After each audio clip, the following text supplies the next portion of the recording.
बहुत धन्यवाद हमारे मित्र सुभाष जी का। हमको शिक्षा मिली, हम भी एक गांव से जुड़े, हम भी एक गांव से आए, तो हमको शिक्षा मिली, आज हम इतने आगे निकल गए।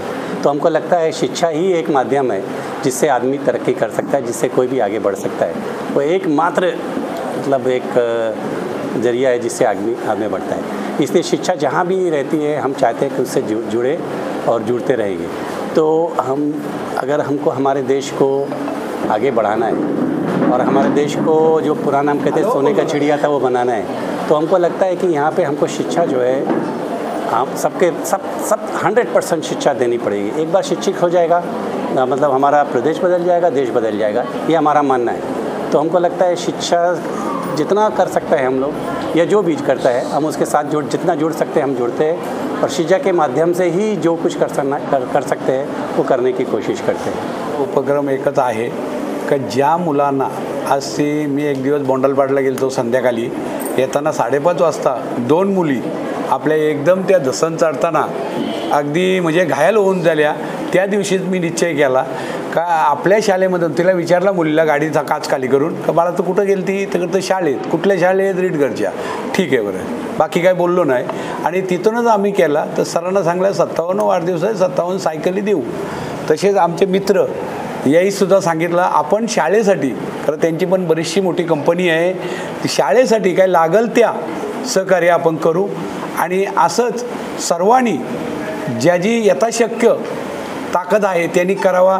आता शेवाळे साहेबांनी आमच्यासाठी हॉस्पिटल, धरण, अंगणवाड्या बरंचसं काय केलं, ते बोलून दाखवत नाही, ते करून दाखवतात।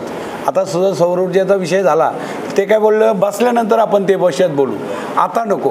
म्हणजे अशीच एक काम करण्याची धमक किंवा काम करण्याची पद्धत ही शेवाळे साहेबांकडे आहे, तशीच आमच्याकडे कमी आहे, कारण आम्ही छोटे आहेत, ते मोठे आहेत। एवढं बोलून 2 शब्द संपवतो। जय हिंद, जय महाराष्ट्र। जय महाराष्ट्र। आमचे सहकारी मित्र सुभाष शेठ भोपे यांचा 57वा वाढदिवस, खऱ्या अर्थानं 20 जूनला त्यांचा वाढदिवस होता, परंतु त्यांनी काही संकल्पना केली होती। काही मान्यवरांच्या उपस्थितीमध्ये एक 57 सायकली गरजू आदिवासी भागातील गरजू विद्यार्थ्यांना देण्याचा मानस त्यांनी त्या दिवशी केला होता, आणि त्याची पूर्तता आज त्यांनी आजच्या दिवशी 57 सायकलींचं वाटप करून केलेली आहे। मी त्यांना वाढदिवसाच्या निमित्तानं शुभेच्छा देत असताना आपल्याला सांगू इच्छितो की असंख्य वाढदिवस आपण पाहतोय, राजकीय आणि सामाजिक जीवनामध्ये काम करणारे व्यक्तिमत्व सुभाष शेठ भोपे यांचा आगळा वेगळा वाढदिवसाचा कार्यक्रम आपण सर्वांनी आज कव्हर केलेला आहे। सांगायचं तात्पर्य असं की वाढदिवस हल्ली कोण 5 स्टारला करत आहे, कोण बाहेर देशात जाऊन करत आहे, कोण हॉलमध्ये करत आहे, फक्त चंद्रावरती वाढदिवस बाकी आहे।